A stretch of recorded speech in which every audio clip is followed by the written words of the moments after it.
Hi everyone, welcome to my channel Advocate Rahul Kumar Singh. My name is Advocate Rahul Kumar Singh and we'll be discussing about service agreement. So service agreement is in these details you will be knowing about the complete details about the service agreement. Basically what the service agreement is, what are the procedure, what clauses must be included. So all will be included.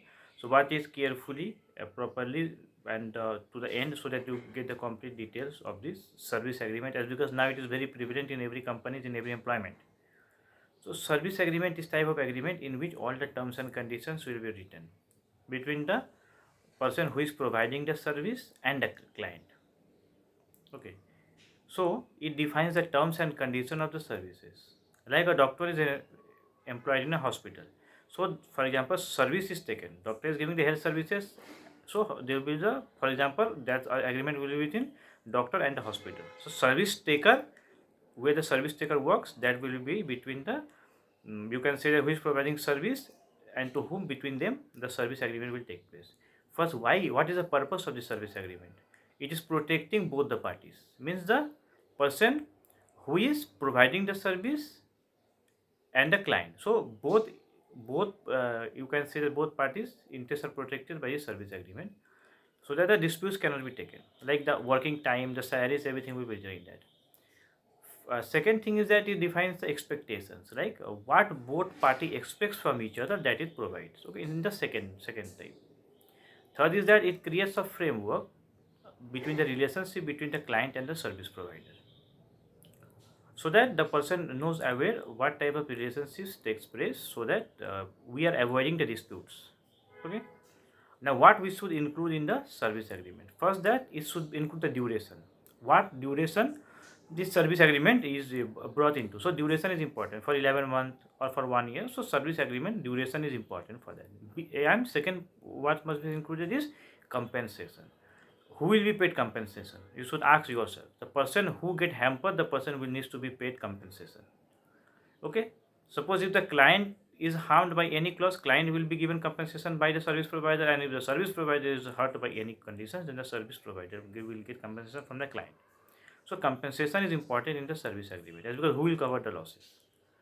Third is that now see ownership. Ownership means the person who retains the ownership of intellectual property rights. Suppose the person is working in an information technology times and the person has discovered something. So intellectual property rights means whatever the person has discovered by his knowledge. So who will protect that intellectual property right? That must be kept. If anything is discovered in working in that company, so that information would belong to whom?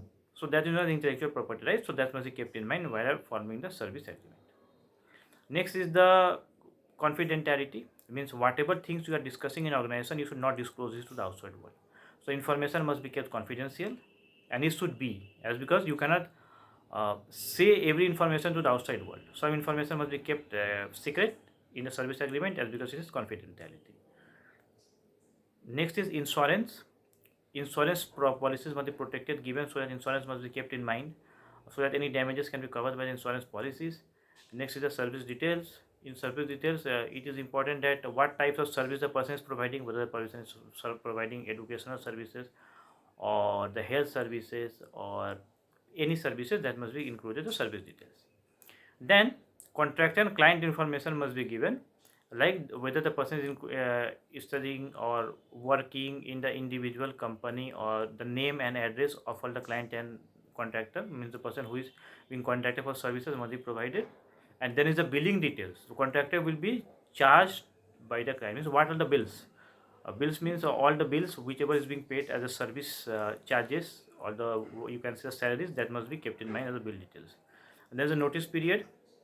Notice period must be given, means about how many days the person should inform before leaving the job, so that the person next person can be hired and all. Or if the person want to get end the agreement, then how many times must means what times must be given. So notice period must be given. Okay. So you can say that all the things must be included in the name of intellectual property rights, and the information should be we can say the private, and the additional clauses. If you want to add any additional clauses like exit clauses and all, or any additional clauses, you can add in this service agreement. So what is the purpose of service agreement? To help the client and the service provider. In the name of Rahul Law Class, we provide entrance preparation for all exams. Okay, for example, Judiciary, UPSC, SSC, CGL, Railways, all exams are included. Groups links are given in the description box. You can join and take the advantage. Some are free of charge. You are not able to pay, and some are you can say the paid courses. So thank you for listening and watching. Take care. Bye bye.